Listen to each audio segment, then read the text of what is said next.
acá, gracias a la invitación de Uniminuto, sede principal.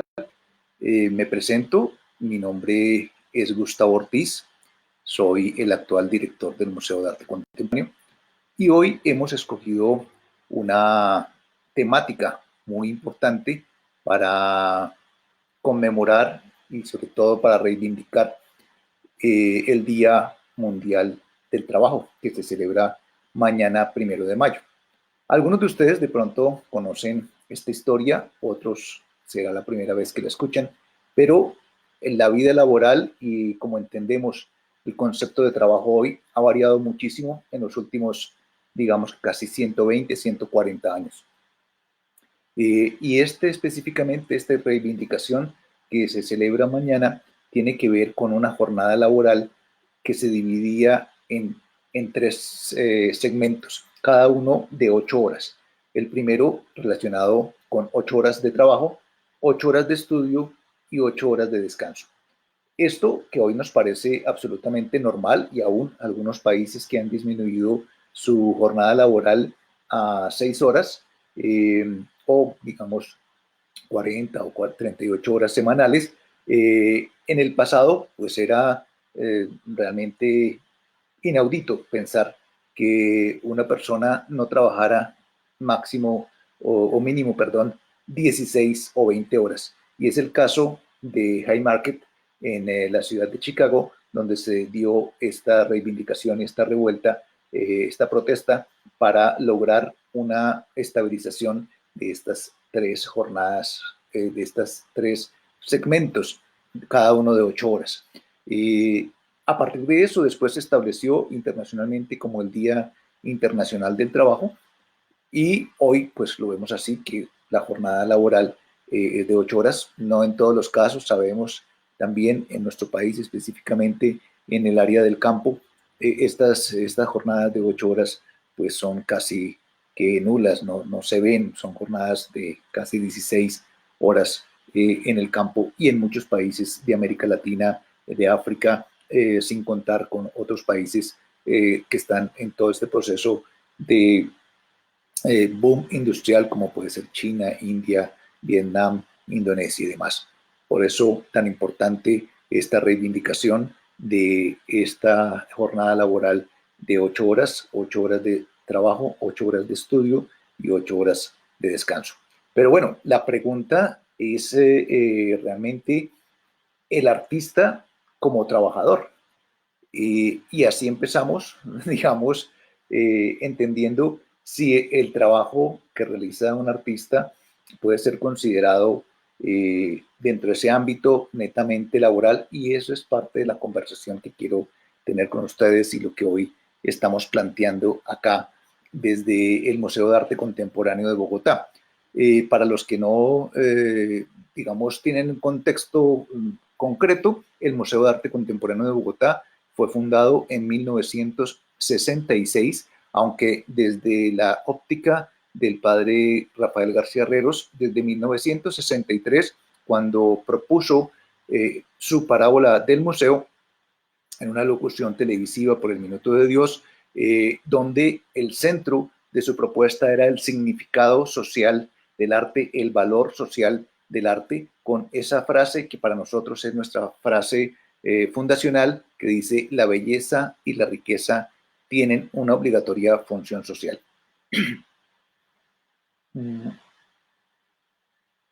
Bien, a partir de ese año 1966, el museo ha hecho una labor muy interesante, no solamente recopilando obras patrimoniales fundamentales para entender los procesos del arte contemporáneo en Colombia, sino también toda una serie de labores educativas, investigativas, que nos han llevado a entender cómo han sido estos procesos del arte contemporáneo en nuestro país, en nuestro continente. La colección del Museo de Arte Contemporáneo tiene en su mayoría obras de artistas colombianos, pero dentro de sus 1.600 obras también tiene artistas norteamericanos, latinoamericanos, europeos y también recientemente artistas asiáticos, por lo que ya vemos que su contexto es un contexto global. Bien, dentro de este contexto de la globalidad vamos a profundizar un poquito en este concepto, y es el artista como trabajador. Quiero leerles algo que más o menos he estado preparando para esto. Decía, el romanticismo propició una imagen personalista donde la identidad del artista estaba dada por su originalidad y la unicidad, donde se materializaba su capacidad sublime de alcanzar una expresión universal. Estamos hablando, lógicamente, de ese proceso, de ese espacio del tiempo que se llama el romanticismo, o sea, finales del siglo XIX, con un pedacito sobre el siglo XX. El artista moderno, que todo esto es lo que se llama la modernidad también en el arte, encarnó el mito del genio creador, un sujeto atípico, solitario, creativo, que se sitúa en los márgenes del mundo social para iluminarlo irreverentemente con sus obras maestras. Ese es el concepto que nos han vendido o que tradicionalmente nos han hablado del artista, como una persona marginal, una persona con una genialidad, con una serie de características especiales que se aparta o que rompe un poco los moldes. Ese es el concepto netamente moderno o concepto romántico del arte, que esto ha cambiado profundamente. El artista contemporáneo precisamente se desprende, se aleja de este concepto que es netamente chamánico, o sea, donde el artista ejerce una función, digamos, casi mágica, donde lleva a la gente a descubrir una serie de mundos y de cosas que realmente no es, y lo sitúa en el borde del orden simbólico, y también ese papel de medium, como que fuera esa persona que interviene y que lleva a, digamos, como un creador de, de códigos, ¿no? Muchas personas que llegan al Museo de Arte Contemporáneo, lo primero que le dicen a uno es, ¿qué significa esta obra? Realmente el significado lo pone cada persona. El arte no son una serie de jeroglíficos que deben ser interpretados, no señor. No es una cosa críptica donde hay una serie de códigos extraños allí y que solamente pues el curador o el director del museo o un historiador es capaz de descifrarlos como si fuera un arqueólogo que estuviera explorando por allá alguna cultura desconocida. No, eso no es el arte. Por tanto, este papel de medium tan ampliamente difundido por el sistema artístico occidental, donde se le asigna un aura atravesada por el heroísmo trágico. Siempre hemos visto estas películas e historias trágicas de los artistas, cargadas de excentricidad, de exceso, de marginalidad, de locura, melancolía, casos hasta de suicidio, violencia desenfrenada, y lógicamente también matizadas con todo esto de la extrema pobreza. Y digamos que ese ha sido como un argumento también utilizado por el mercado del arte, que es otro mundo totalmente diferente al mundo del arte, donde simplemente esta obra romántica y sufrida y demás del artista es como el argumento para la venta. Un caso específico que todos conocemos, la historia de Van Gogh, dicen que no vendió un cuadro en toda su vida, no fue así. Bueno, hay que investigar un poco más estas historias. Eh, mm, y siempre estas historias narradas con como una singularidad incomprendida del artista como un ser especial, que nadie lo entiende, que pobrecito, pero que la recompensa que debería tener la sociedad frente a ese tipo de personas sería, dentro de ese mito romántico, sugeriría que el artista no puede estar sujeto a esas limitaciones que compone la sociedad, o sea que el artista es un ser especial, raro, que se le tienen que perdonar una cantidad de cosas, y que la recompensa que tendría la sociedad sería precisamente esa capacidad creativa y esa genialidad. Todo este tipo de cosas pues están hoy y a partir de la contemporaneidad en total interrogación, porque no es esa la imagen del artista, esa no es la función del artista. Y paso entonces a hacerles un poco la primera pregunta para ver si ustedes qué qué me contestan. Esta pregunta sería, ¿es el artista, no? ¿Es el arte el arte un trabajo? Eh,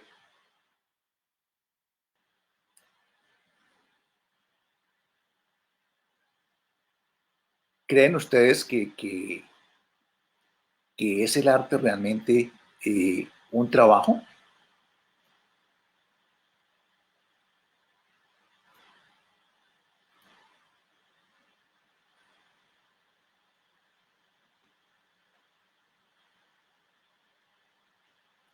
Bueno, ¿cómo van sus respuestas? ¿Qué consideran ustedes realmente si es el arte un trabajo o simplemente es algo netamente creativo? Eh, Recuerden que en la Edad Media, antes de que eh, se configuraran todas estas individualidades que surgen más a partir, digamos, como de la Alta Edad Media y el principio del Renacimiento, eh, el arte trabajaba en colectivo. Los constructores de las catedrales, muchos trabajos que se realizaban, el arte cumplía una función mucho más social en el sentido que hoy lo entendemos, o sea, dentro de un contexto de una agrupación y darle significado y sentido a las relaciones entre las personas. Lógicamente después empieza todo este auge de la personalización, lo que estábamos hablando, del individualismo, y acuérdense que muchos artistas también trabajaban como aprendices en muchos talleres, y a ver, vamos a ver cómo vas. Bueno, hasta ahora algunos dicen que no, que el arte no es un trabajo. Eh, Bien, vamos a ver qué más se nos une acá en estas respuestas. Eh, y sí, hay que entender que realmente la actividad artística, como cualquier otra actividad humana, constituye un trabajo no en el sentido de pronto que tradicionalmente nos quieren vender o como entendemos el trabajo, pero digamos es una actividad natural de todo ser humano. O sea, todos tenemos la capacidad de crear, todos tenemos la capacidad de generar significados a través de nuestras relaciones y a través de las acciones que producimos. Eh, bueno, también tengamos en cuenta que el arte contemporáneo no solamente abarca los objetos, ¿no? Porque siempre a veces cuando hablamos de la palabra arte, pensamos en algo como externo, un objeto, ya sea cuadro, escultura, etcétera, y no pensamos que nosotros mismos somos también, con nuestras manifestaciones, con nuestro comportamiento, un hecho artístico y constituimos como nuestro significado en relación con los demás. Por tanto, todo ser humano tiene ese carácter también de arte, no en el sentido de obra de arte, que es lo que nos venden un poco así, pero sí como una práctica normal de cualquier ser humano, así como respiramos, así como comemos, también como todo ser humano, creamos y somos parte de un significado social que se construye colectivamente. Bien, hablando, pues aquí, bueno, ya empieza a haber un mayor equilibrio entre el sí y el no. Tenemos un 50% entre el sí y un 50% en el no. Claro, esto es una discusión que les estoy planteando de una manera pues bastante compleja y amplia porque sobre esto se ha escrito muchísimo. Si el arte se debería considerar como un trabajo y sobre todo cuando lo comparamos con otros trabajos, ¿no? Que tienen como unos procesos, digamos, de esfuerzo físico. Entonces uno dice, bueno, la fuerza laboral que hoy se habla, entonces, para producir, no sé, un pan, un ladrillo, bueno, ropa, etcétera, etcétera. Entonces, como esas horas laborables, y se piensa que en el trabajo la gente no está pensando, sino que deben actuar un poco dentro de esa línea de producción que planteaba Ford, donde pues simplemente lo importante era la productividad. pero realmente todos cuando estamos laborando, cuando estamos haciendo cualquier actividad, nuestra mente sigue trabajando, sigue generando contenidos, sigue generando significados, interrelaciones, no solamente con los objetos, también con las otras personas que laboran con nosotros. Por tanto, pues esa perspectiva cambia un poco. Bien, entonces dentro de esto los quería introducir precisamente a esta segunda parte donde quiero hablarles de algunos artistas, especialmente, bueno, hay tantos, pero hoy vamos a hablar de dos artistas fundamentales para entender este concepto de el arte como un trabajo, el artista como trabajador. El primero de ellos es un artista alemán que se llama Joseph Beuys. Y voy a ver si les puedo compartir aquí pantalla. Bueno, muchas cosas también estoy aprendiendo con ustedes. A ver qué más puedo hacer acá. A ver. Bueno. Bien, mientras encuentro la forma, quiero comentarles que Joseph Beuys, que es este artista alemán, eh, planteó dentro de sus muchas acciones como artista y reflexiones, porque no solamente, esa es una característica también fundamental de muchos artistas contemporáneos, que no solamente hacen, digamos, dibujos o esculturas, sino que también escriben, son teóricos, o sea, tienen muy claro que es más importante el sujeto que el objeto. O sea, nosotros como personas, nuestra mente, que es donde se generan los significados, son más importantes que los objetos arte, digamos, las pinturas o esculturas o todos los demás objetos externos, ¿no? Es allí en este proceso interior donde se genera realmente el significado de arte.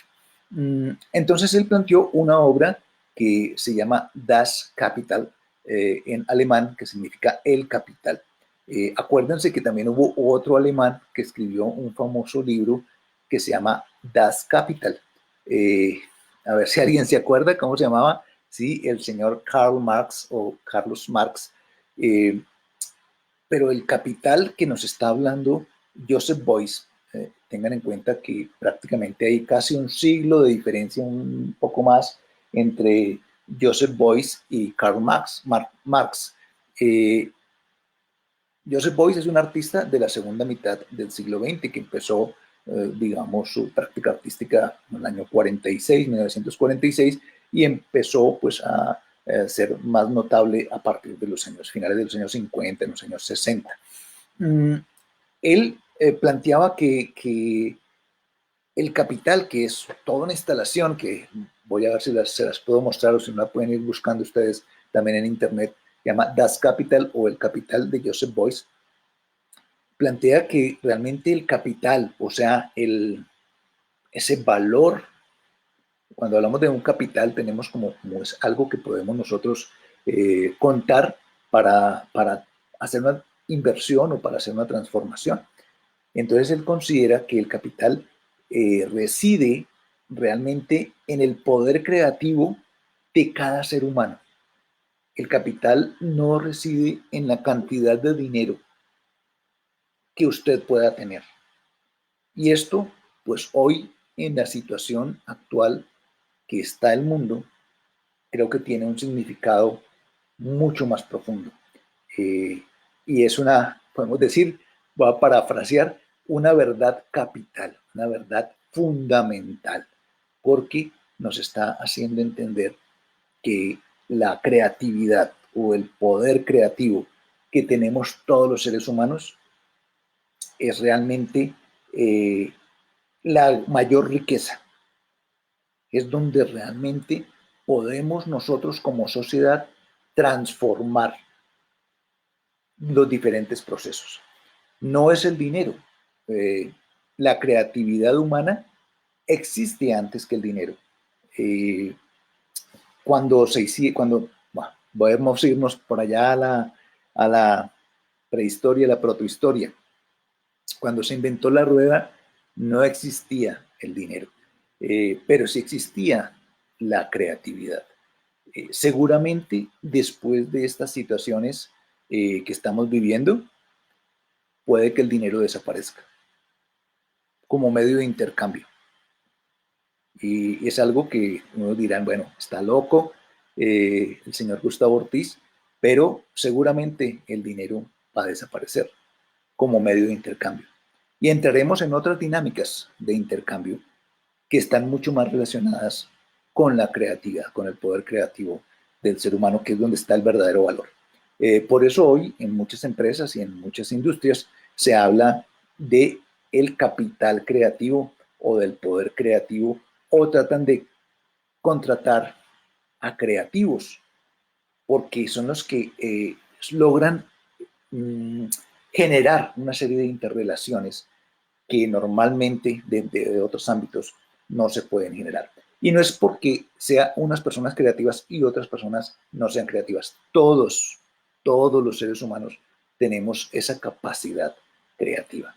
Y esto pues nos lleva precisamente a entendernos como fuentes de una inmensa riqueza que a veces dentro de este concepto netamente, digamos, de productividad o de especulación sobre el dinero, nos hace ver como que no tenemos nada, ¿no? Y tenemos la mayor riqueza posible y en este sentido, pues tenemos el potencial y todo el capital para emprender y para transformar el mundo en que estamos. Bien, entonces ahí vendría esta segunda pregunta. Bueno, mmm, bueno el resultado entonces de la primera pregunta, voy a mostrarlos entonces en el video. El 80% considera que el arte es un trabajo y el 17% considera que el arte no es un trabajo. Bien, vamos a cerrar estos resultados y vamos con la segunda pregunta, y es si el arte es un producto. Bueno, esta es una pregunta bien sesuda, como dicen los españoles, ¿no? Cuando hablamos de producto, ¿qué entendemos? Pensamos que el producto tiene que ser algo netamente derivado de un proceso industrial, tiene que ser consumible, tiene que ser fabricado de manera serial, eh, fabricado y distribuido dentro de grandes superficies. Un producto también estaría solamente relacionado con un beneficio y por el cual tenemos que desembolsar un dinero para obtener esos beneficios. Bien, aquí entonces viene todo este escenario para entender si el arte sería un producto. Volviendo un poco a lo que estábamos hablando de Joseph Beuys, eh, quiero mostrarles a ustedes, a ver si puedo. Bien, no encuentro esta parte de compartir la pantalla. A ver. Mm.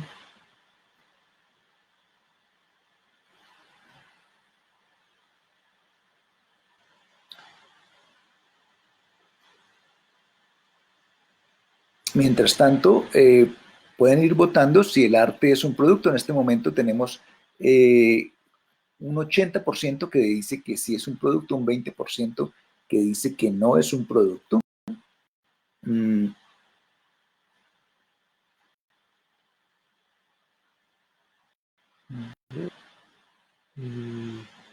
ya encontré aquí. Mm, no me deja compartir pantalla, no sé la razón por la cual no me deja compartir la pantalla. A ver si... Si de pronto tengo que... Bueno, sí.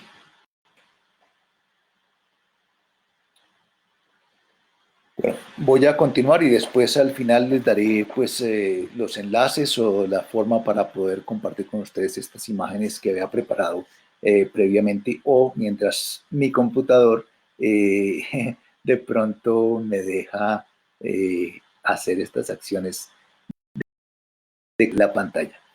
Entonces, volviendo a Joseph Beuys, él hizo una serie de acciones muy importantes, especialmente con los cultivadores de oliva de Italia, y creó una sigla que se llamaba FIU, que luego le cambió el sentido. Ese FIU era en italiano Federazione Internazionale, Federazione Italiane de Ulivicultori, o sea, Federación Italiana de Cultivadores de Oliva, pero luego ese FIU se convirtió en la Free International University, porque él también creó una serie de acciones para que la gente pudiera entrar de manera gratuita a las universidades, que se llamaba la Universidad Libre Internacional. De hecho, hizo unas acciones muy importantes donde él fue profesor en la Academia de Arte de Düsseldorf, en Alemania, para que fueran admitidos todas las personas a la universidad, que no tuvieran que pasar por un proceso de selección, sino que la universidad debe ser un espacio totalmente abierto donde todas las personas pudieran tener acceso.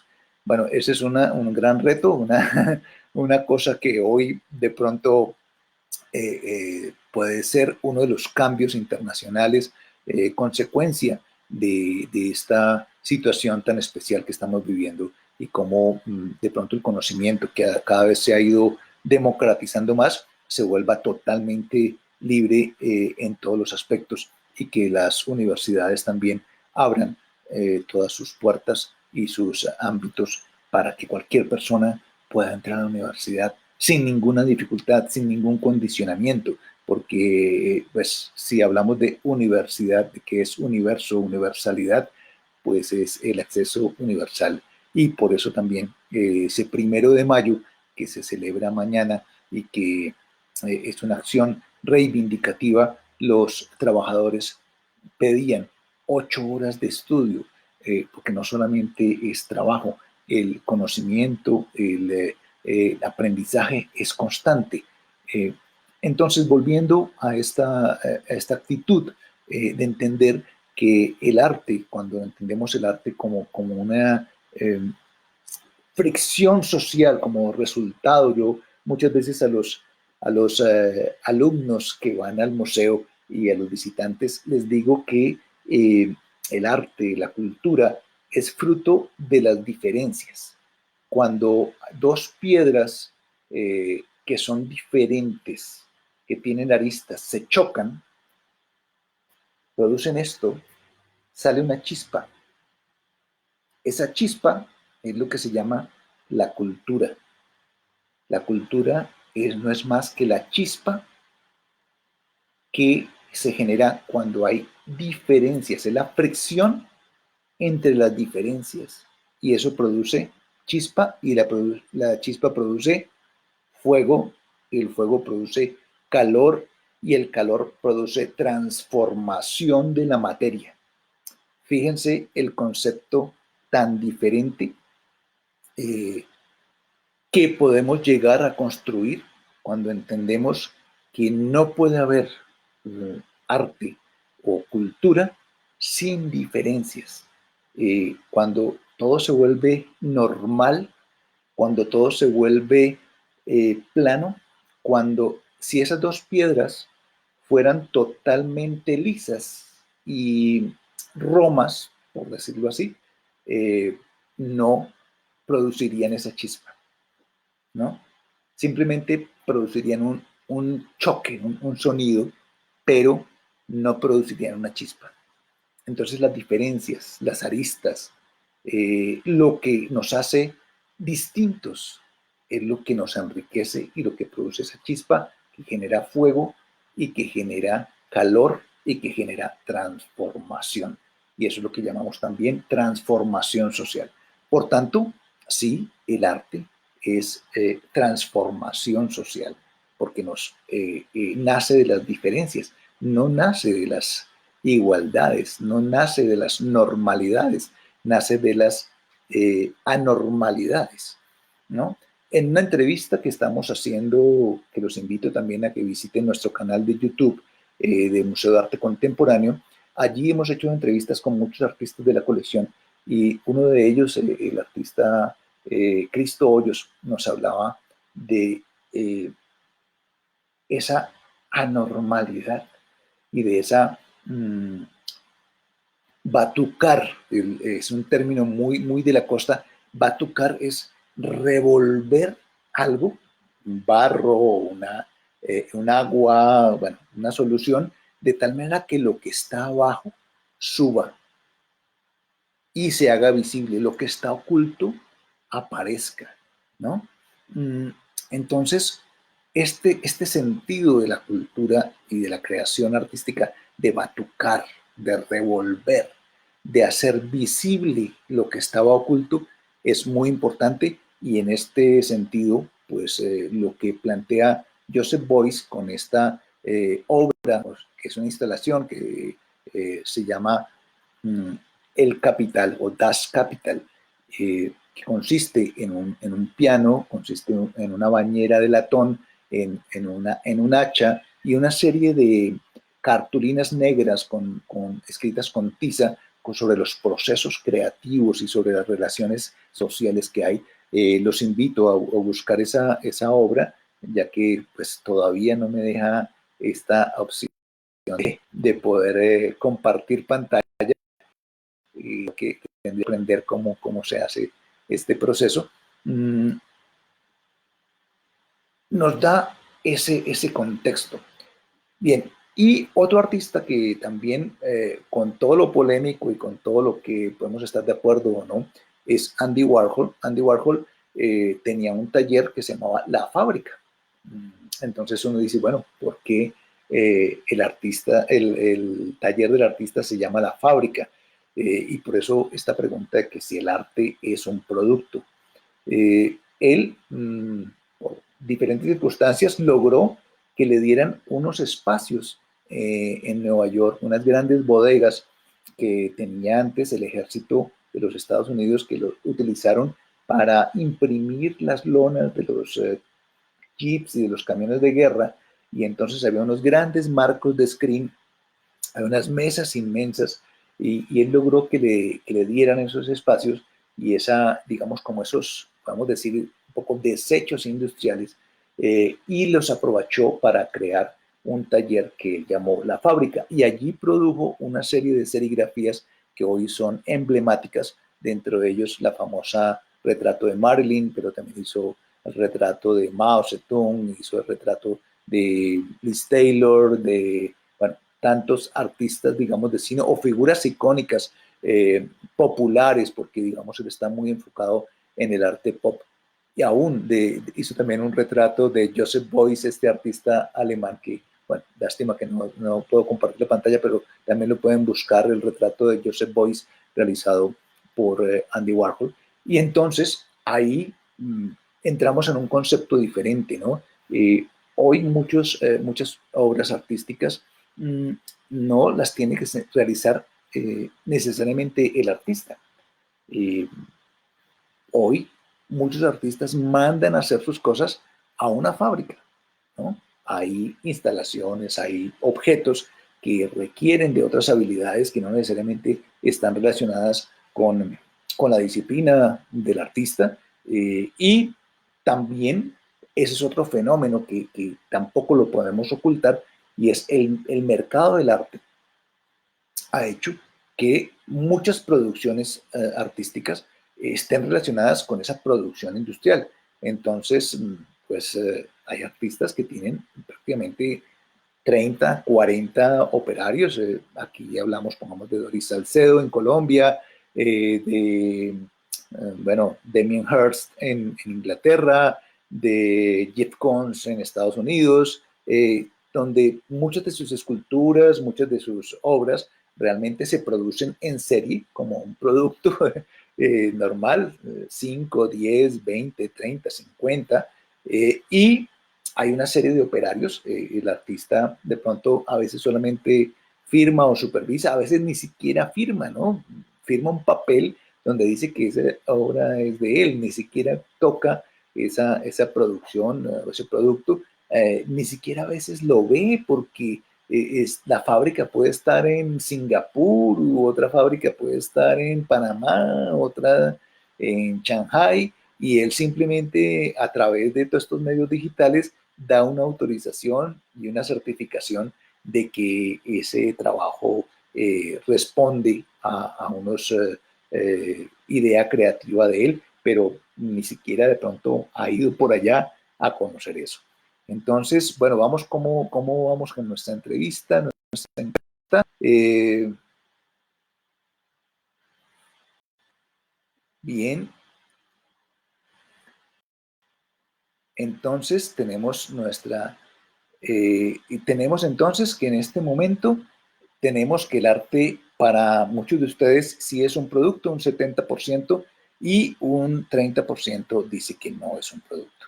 Vamos a demostrar entonces este resultado aquí en pantalla como parte de nuestro proceso de esta videoconferencia. Muchas gracias. Aquí están saludando. ¿Qué es la producción artística? ¿Qué es la producción artística? Se ve como productos. Bien, claro, no podemos decir, estamos hablando también del arte, pero extendamos esto un poquitico más allá, no solamente las artes visuales. Eh, Hay un famoso ensayo que les recomiendo también que lo lean, que aunque fue hecho más o menos en 1926, que se llama El arte en la época de la reproductibilidad técnica. Y todos ustedes creo que lo pueden constatar con sus celulares. Ya un celular no tiene, toman fotos en su celular y no hay un elemento físico, o sea, no hay la foto física, hay un conjunto, un archivo allí que va, digamos que ustedes lo envían por WhatsApp o lo envían por Facebook, etcétera, etcétera, y esta reproductibilidad donde no hay un objeto, no hay nada material, está a través de las redes, va navegando y va llegando a diferentes dispositivos, se concreta en una pantalla, se concreta en una impresión digital, se concreta en una proyección de un video BIM, pero el objeto como tal no existe. Se ha desmaterializado esa fotografía que ustedes han tomado, no existe, son unos y ceros dentro de un archivo que ustedes ni siquiera saben en qué parte de su celular está, ¿no? Porque no existe ese álbum de fotos como antes uno cogía en las casas los álbumes de fotografía y vamos a ver las fotos del matrimonio, de la primera comunión, del paseo a tal parte. No, eso ya no existe, ¿no? Totalmente desmaterializado.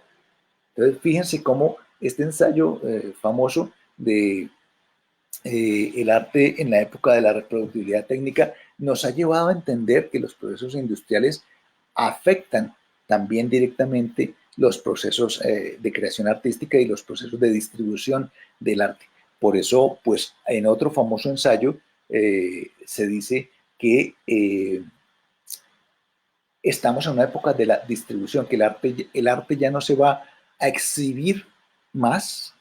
El momento en que el arte se exhibía se acabó. Y viene el momento donde el arte se distribuye. Estamos en la etapa de la distribución, no solamente del arte, sino del conocimiento, de muchas de las cosas. Y lo estamos viendo de manera mucho más palpable ahora, en estos momentos de aislamiento, cómo se ha distribuido y encontramos otras formas de llegar a los públicos que no están mediados por la materialidad, sino precisamente por lo inmaterial. Bien, y ya para terminar, quiero entrar en la última pregunta. Entonces,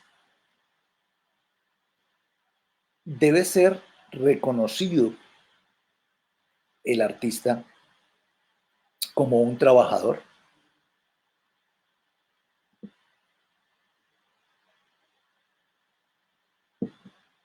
Si partimos del hecho que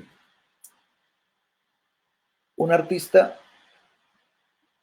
también genera un esfuerzo físico, hay muchas prácticas artísticas que requieren un enorme esfuerzo físico, y tallar una escultura, pintar un mural,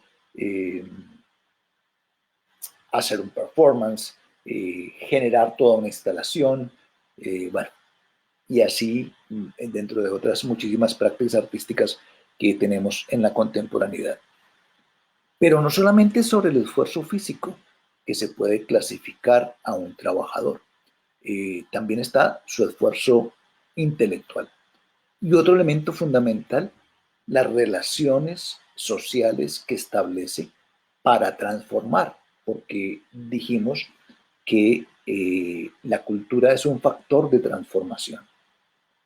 Entonces, esa chispa que produce un fuego y ese fuego que produce un calor y ese calor que produce una transformación, en el caso dado de la materia, pero que también aquí lo estamos hablando por extensión de la sociedad,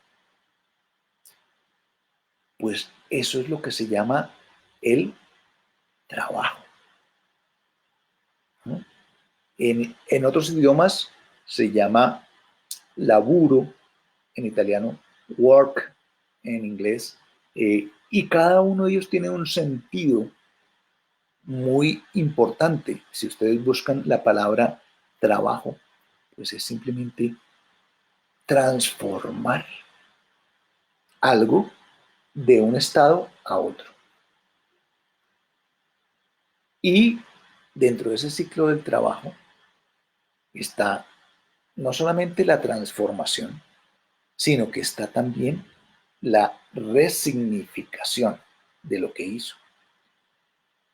Y todo lo vemos no solamente con lo que tradicionalmente llamamos arte. Si yo cojo una espiga y esa espiga la muelo, la convierto en harina, le agrego agua, le agrego eh, mm, polvo de hornear o bueno, levadura. La levadura genera un proceso interno. La amaso y lógicamente después llega a un punto de transformación a través del fuego. Y una vez que sale del fuego, tengo un producto llamado pan. Ese pan satisface una necesidad y el pan es genera una serie de relaciones sociales muy importantes. De hecho, pues dentro de nuestro lenguaje cotidiano hablamos de el pan diario, de tener pan. Muchas veces todo lo que es la alimentación simplemente decimos no hay pan, no tenemos pan, no tiene un pan para comer o no, está sin un pan. No necesariamente tiene que ser el pedazo de pan, es todo lo que lo comemos, lo que nos alimenta, lo que nos hace transformar. Y lógicamente cuando ingiero el pan, también mi organismo en mi estómago y a través de los ácidos lo transforma en energía para mi cuerpo, para yo poder seguir viviendo, trabajando, creando, generando. Entonces vemos que esa misma labor eh, que realiza el artista es un trabajo, o sea, una transformación, no solamente en lo simbólico, sino también una transformación social. Por eso nuestro eslogan en el museo es la cultura con significado social. Porque cuando generamos un significado, ese significado es colectivo. Yo tengo unos aportes, yo tengo un significado mío, pero solamente adquiere una fuerza cuando lo comparto. Ahí es lo que se llama la identidad, ¿no? Ahí es lo que se llama también el patrimonio. Tenemos una identidad común porque yo estoy compartiendo esos significados individuales que se vuelven colectivos. Entonces hablamos de muchas cosas que nos identifican como colombianos, como terrícolas, como, bueno, como seres humanos, etcétera, etcétera, tanto buenas como malas en nuestro comportamiento, en nuestra forma de ser. Entonces vemos, ya para cerrar, que el arte constituye también una transformación, por tanto, un trabajo, algo que llega de un punto, se transforma y se convierte en otro. Vemos los resultados aquí en la encuesta. Sí, el artista debe ser reconocido como un trabajador en un 83%, no en un 17%. Vamos a mostrar los resultados en esta encuesta. Y quiero cerrar con ustedes entonces con las tres ideas importantes que hemos trabajado acá o que hemos construido colectivamente. Primero, el arte sí es un trabajo, es un factor de transformación, porque a través del arte transformamos no solamente la materia, sino también transformamos los significados, las relaciones sociales. Ese es el primer punto. Segundo, el arte, claro, tiene elementos como producto, no solamente en el contexto actual como un producto, digámoslo, industrial, pero sí es un producto, es un hecho que puede ser intercambiado, no solamente en el aspecto económico, sino también en el aspecto significante y en el aspecto, digamos, social y de incrementar los procesos y las conexiones entre los diferentes individuos. Entonces, ese producto, ustedes dirán, bueno, pero ¿qué relaciones? Claro, un teléfono también hace eso, ¿sí? Es cierto, pero a diferencia de un teléfono que hace conexiones entre los individuos, el arte hace unas conexiones que van más allá porque genera una cuestión patrimonial y genera una identidad. Claro, no podemos decir que el teléfono, los teléfonos hoy en día generan una identidad. Al cargar el teléfono yo estoy generando una identidad, mi imagen hacia el público, pero no es lo mismo eso a una identidad mucho más profunda que va fuera del nivel, digamos, de la parte externa, ¿no? Como objeto de reconocimiento social, que podría ser un teléfono de marca o una ropa de marca, que son objetos de reconocimiento social o de valoración frente al otro para mi estatus social, sino que el arte genera unas identidades mucho más profundas que van de generación en generación. Y el tercer punto, lógicamente, el valor fundamental del artista como trabajador, como eh, factor determinante de transformación de la sociedad. Entonces, estos tres conceptos creo que nos quedan muy claros. Les agradezco a ustedes esta presencia. Los invito a que miren esas obras. La primera obra se llama El Capital de Joseph Beuys o Das Kapital de Joseph Beuys, que lo pueden encontrar en internet muy fácilmente. La segunda, que indagan un poquitico sobre la fábrica, que era el taller de Andy Warhol en Nueva York, toda su producción artística a través de esto. Por último también que vean o busquen este famoso ensayo de el arte en la época de la reproductibilidad técnica.